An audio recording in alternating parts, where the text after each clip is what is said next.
Assalamu alaikum. Hello friends, how are you? Welcome back to our new video. In this video, I am going to show you how to insert text above a table in Microsoft Word. Let's get started. At first, we create a table in this document. Go to the insert menu and click table option.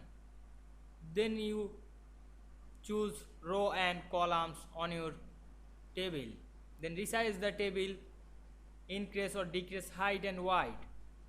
Now insert text above this table. Click the table and write anything in this document.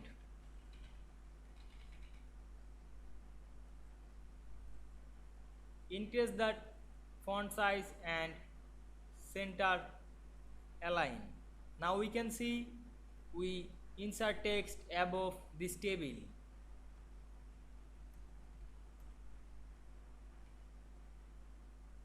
I hope you enjoyed the video. Please like, comment, share and subscribe my YouTube channel.